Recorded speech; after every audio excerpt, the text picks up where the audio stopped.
Assalamualaikum warahmatullahi wabarakatuh. Apa kabar anak-anakku yang berada di kelas 6?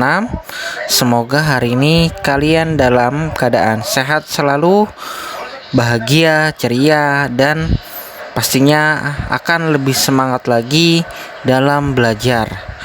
Sebelum kita memulai pelajaran hari ini, mari kita membaca basmalah terlebih dahulu. Bismillahirrahmanirrahim.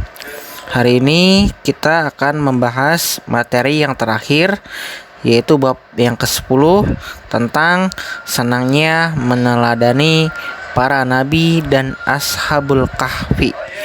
Oleh karena itu, Bapak mohon kepada kalian semua tetap fokus, perhatikan, dengarkan, simak dengan sebaik-baiknya agar kalian hari ini bisa mendapatkan ilmu yang berguna, ilmu yang bermanfaat, dan ilmu yang insya Allah barokah. Langsung saja. Senangnya meneladani para nabi dan ashabul kahfi. Kita ada 5 yang kita pelajari. Dari mulai 1, kisah keteladanan Nabi Yunus alaihissalam. Kedua, kisah keteladanan Nabi Zakaria alaihissalam. Ketiga, kisah keteladanan Nabi Yahya alaihissalam. Keempat, kisah keteladanan Nabi Isa alaihissalam. Kelima, kisah keteladanan ashabul kahfi. Amati gambar berikut ini.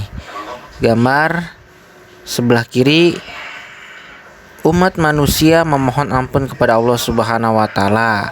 Sudah sepantasnya kita selalu dan senantiasa memohon ampun kepada Allah Subhanahu wa Ta'ala dengan memperbanyak istighfar, itu astagfirullahalazim, karena banyak sekali dosa-dosa yang kita lakukan setiap saat.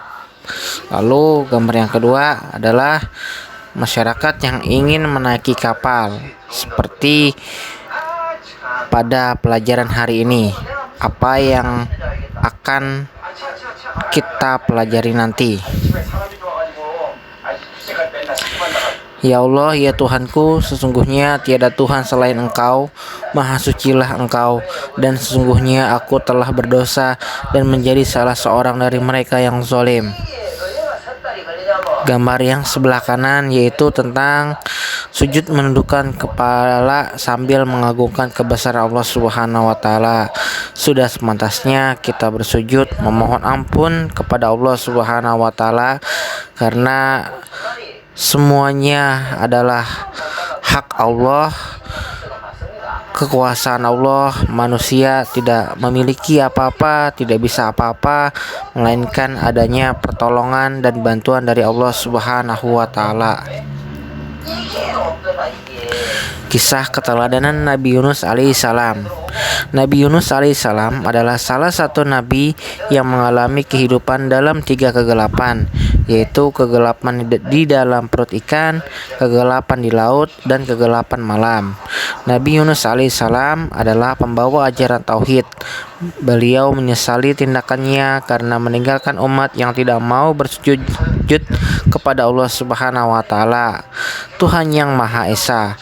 Beliau berdoa dengan nada penyesalan di dalam perut ikan, seperti telah dijelaskan di dalam Al-Quran surah Al-Anbiya ayat ke-87, yaitu La ilaha illa anta subhanaka inni kuntu minadh dhalimin. Artinya, tidak ada Tuhan selain Engkau, maha suci Engkau, sungguh aku termasuk orang-orang yang zalim. Quran surah Al-Anbiya surah ke-21 ayat ke-87. Nabi Yunus bin Matta diutus oleh Allah Subhanahu wa Ta'ala untuk berdakwah kepada penduduk Ninawa di wilayah Mausil atau Irak. Penduduk kampung Ninawa berpaling dari jalan Allah Subhanahu wa Ta'ala dan menyembah berhala. Allah Subhanahu wa taala mengutus Nabi Yunus alaihissalam untuk mengajak mereka beriman dan meninggalkan sesembahan selain Allah Subhanahu wa taala. Seruan Nabi Yunus alaihissalam untuk menyembah Allah Subhanahu wa taala ditolak penduduk Ninawa. Mereka tetap memilih menyembah berhala. Mereka lebih memilih kekafiran dan kesesatan daripada keimanan. Mereka mendustakan Nabi Yunus alaihissalam, mengolok-olok dan menghinanya. Setelah lama menghadapi mereka, Nabi Yunus alaihissalam pun marah kepada kaumnya dan tidak berharap lagi keimanan mereka. Allah Subhanahu wa taala pun mewahyukan kepada Nabi Yunus alaihissalam untuk membimbing kaumnya. Allah Subhanahu wa taala memberitahu bahwa akan mengazab umat Nabi Yunus setelah berlalu 3 hari. Lalu Nabi Yunus menyampaikan perihal azab itu kepada kaumnya. Kemudian ia pergi meninggalkan mereka. Nabi Yunus alaihissalam telah mengetahui azab Allah Subhanahu wa taala akan datang. Mereka melihat Nabi Yunus alaihissalam telah pergi meninggalkannya. Dengan demikian, mereka yakin azab akan turun, maka mereka segera bertaubat kepada Allah Subhanahu wa taala dan menyesali sikap mereka selama ini. Ketika itu mereka berdoa memohon ampun kepada Allah Subhanahu wa taala agar azab itu diangkat dari mereka. Allah Subhanahu wa taala menjauhi azab itu dari mereka karena kesungguhan doanya. Allah Subhanahu wa taala telah mengirimkan ikan paus besar yang langsung menelan Nabi Yunus alaihissalam dengan tidak merobek dagingnya atau mematahkan tulangnya. Nabi Yunus alaihissalam pun tinggal di perut ikan di dalam beberapa waktu dan dibawa mengarungi lautan oleh ikan itu. C. Kisah keteladanan Nabi Zakaria alaihissalam. Pengharapan panjang Nabi Zakaria alaihissalam untuk mendapatkan keturunan tidak pernah surut. Nabi Zakaria alaihissalam yang taat beribadah terus berdoa tidak putus-putus kepada Allah Subhanahu wa taala hingga akhirnya membuahkan hasil. Suatu saat Allah Subhanahu wa taala mengabulkan doa Nabi Zakaria alaihissalam sehingga ia memperoleh anak walaupun usianya telah tua. Anaknya itu diberi nama Yahya. Sebagai manusia, Nabi Zakaria alaihissalam ingin agar keturunannya tidak terputus dan terus bersambung dari generasi ke generasi sepanjang Allah Subhanahu wa taala mengizinkannya. Nabi Zakaria alaihissalam khawatir bahwa bila ia wafat tanpa meninggalkan seorang pengganti, kaumnya akan kehilangan pemimpin dan akan kembali kepada cara-cara hidup mereka yang penuh dengan kemungkaran dan kemaksiatan. Suatu hari ketika Nabi Zakaria alaihissalam datang ke mihrab, ia melihat Maryam di salah satu sudut mihrab sedang sholat atau sujud. Di depannya terlihat berbagai jenis buah-buahan musim panas. Dalam hati Nabi Zakaria alaihissalam bertanya-tanya dari mana datangnya buah-buahan musim panas itu, padahal mereka masih berada dalam musim dingin. Nabi Zakaria alaihissalam tidak sabar menanti Maryam selesai sujud.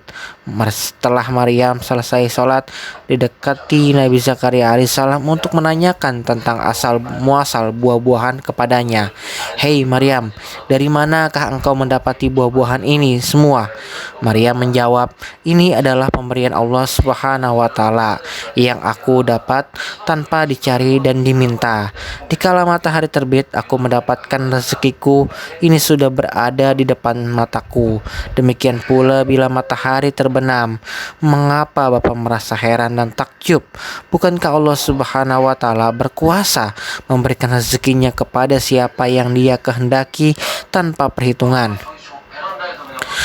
Suatu peristiwa yang menakjubkan, Allah Subhanahu wa taala memberi tanda-tanda kehamilan istri Nabi Zakaria alaihissalam bahwa mulutnya tidak akan bisa berbicara selama 3 hari dengan sesama manusia.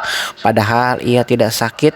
Istri Nabi Zakaria alaihissalam hanya bisa berbicara isyarat dengan tangan atau lainnya untuk memahamkan orang. Selama 3 hari itu ia harus memperbanyak bertasbih, bertahmid di waktu pagi dan petang datang. Allah Subhanahu wa taala memberi seorang anak kepada Nabi Zakaria alaihissalam. Anak yang diberi nama Yahya itu kelak dapat meneruskan dakwah Nabi Zakaria alaihissalam. Anak-anak kisah Nabi Zakaria alaihissalam dapat dijadikan teladan. Untuk memperoleh keinginan kita harus berusaha dan terus berdoa dengan ikhlas. Kita tidak boleh putus asa. Setiap cobaan yang Allah Subhanahu wa taala datangkan tentu ada hikmahnya yang terkandung di dalamnya.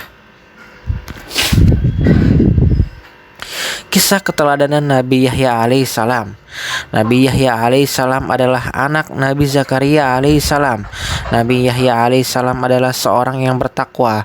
Beliau adalah seorang yang cerdik, pandai, berpikiran tajam sejak ia berusia muda dan berbakti kepada kedua orang tuanya. Di samping itu, Nabi Yahya alaihissalam terkenal sebagai seorang nabi yang teguh pendirian dalam berdakwah.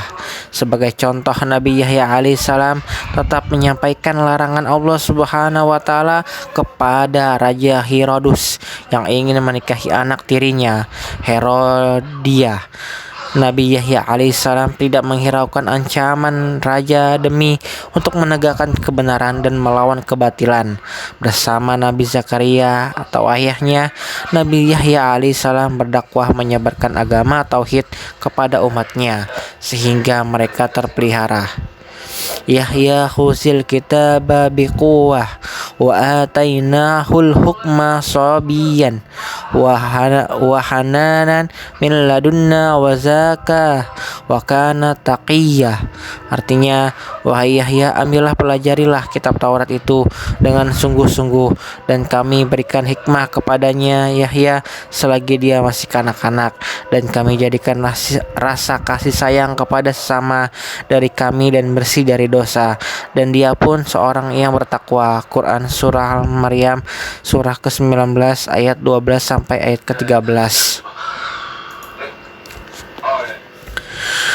Berdasarkan kisah Nabi Yahya alaihissalam di atas, kita dapat mengambil suri tauladan, yaitu kita harus memiliki sikap yang tegas untuk mengatakan yang benar itu adalah benar dan yang salah tetaplah salah. Seperti penolakan Nabi Yahya alaihissalam terhadap rencana pernikahan Raja Herodus dengan putri tirinya yang bernama Herodia. Ucapan dan perbuatan Nabi Yahya alaihissalam selalu diikuti karena beliau menjadi panutan atau suri teladan masyarakat saat itu. Selain itu, sikap hormat Yahya kepada orang tua dan taat beribadah kepada Allah Subhanahu wa taala menjadi teladan bagi siapapun juga. Apabila ayah beliau Nabi Zakaria alaihissalam merupakan sosok yang takwa kepada Allah Subhanahu wa taala. Oleh karena itu, walaupun kita hidup di zaman Nabi Muhammad SAW, tetapi perilaku Nabi Yahya alaihissalam dapat kita jadikan teladan seperti hormat kepada orang tua, pemberani, dan teguh pendirian. Kisah keteladanan Nabi Isa alaihissalam. Nabi Isa alaihissalam diutus kepada Bani Israel untuk mengajarkan tentang keesaan Tuhan dan menyelamatkan mereka dari kesesatan. Nabi Isa alaihissalam merupakan salah satu dari Rasul Ulul Azmi. Nabi Isa alaihissalam dilahirkan pada tahun 622 sebelum Hijriah atau sebelum tahun Masehi. Dalam Al-Quran, Nabi Isa alaihissalam disebut Isa bin Maryam atau Isa al-Masih. Ia diangkat menjadi nabi pada tahun 29 Masehi dan ditugaskan berdakwah kepada Bani Israel di Palestina. Namanya disebut sebanyak 25 kali di dalam Al-Quran. Nabi Isa memiliki mukjizat seperti bisa berbicara sewaktu masih bayi dalam pangkuan ibundanya. Atas izin Allah Subhanahu wa taala, beliau bisa menghidupkan burung yang terbuat dari tanah liat, menyembuhkan orang yang terkena lepra, menyembuhkan orang buta atau tunanetra. Nabi Isa alaihissalam adalah utusan Allah Subhanahu wa taala dan diberi kitab suci Injil. Dalam menyampaikan ajaran tauhid, beliau mendapatkan penolakan dari Bani Israel, tetapi tetap gigih dalam menyampaikan ajaran agama Islam. Mukjizat Nabi Isa alaihissalam seperti telah dijelaskan sebelumnya di atas bahwa Nabi Isa alaihissalam diberi mukjizat oleh Allah Subhanahu wa taala yang diceritakan di dalam Quran surah Al-Maidah ayat ke-110 yang intinya yaitu: 1. Dapat berbicara dengan manusia ketika masih bayi atau masih dalam buayan. 2. Dapat menyembuhkan orang yang buta sejak lahir. 3. Dapat menyembuhkan orang yang berpenyakit lepra dengan seizin Allah Subhanahu wa taala. Hikmah kisah Nabi Isa alaihissalam setelah kita pelajari: 1. Kita harus menjaga kehormatan diri, kehormatan orang tua dan keluarga. 2. Kita harus berani berkata yang benar. 3. Kita harus meyakini bahwa Nabi Isa alaihissalam adalah seorang rasul. 4. Kita meyakini bahwa Nabi Isa diberi wahyu berupa kitab suci Injil. 5. Kita harus menyembah Allah Subhanahu wa taala, Tuhan yang Maha Esa dan Maha Suci. 6. Kita yakin bahwa orang yang takwa pasti dilindungi oleh Allah Subhanahu wa taala seperti Nabi Isa alaihissalam yang dikejar-kejar pasukan Romawi untuk disalib, tapi Allah Subhanahu wa taala menyelamatkannya. Kisah keteladanan Ashabul Kahfi. Ashabul Kahfi menceritakan 7 orang pemuda dan seekor anjing yang ditidurkan oleh Allah Subhanahu wa taala selama 309 tahun. Kisah Ashabul Kahfi dapat kita temui dalam Quran surah Al-Kahfi surah ke-18 ayat 13. Nahnu naqussu 'alaika naba'ahum bil haqq innahum fityatun amanu bi rabbihim wa zidnahum hudda. Artinya, kami ceritakan kepadamu Nabi Muhammad kisah mereka dengan sebenarnya. Sesungguhnya mereka adalah pemuda-pemuda yang beriman kepada Tuhan mereka, dan kami tambahkan petunjuk kepada mereka. Quran surah Al-Kahfi surah ke-18 ayat 13. Ashabul Kahfi merupakan kisah perjuangan 7 orang pemuda yang menyelamatkan keyakinan kepada Allah Subhanahu wa taala yang Maha Esa. Mereka hidup di negeri Syam yang dikuasai bangsa Romawi. Saat itu Syam diperintahkan oleh gubernur Romawi yang amat kejam, Dakianus namanya. Dakianus ialah seorang penyembah berhala yang amat fanatik. Ia menyebarkan mata-mata ke seluruh negeri Syam untuk mengetahui orang-orang yang tidak menyembah berhala.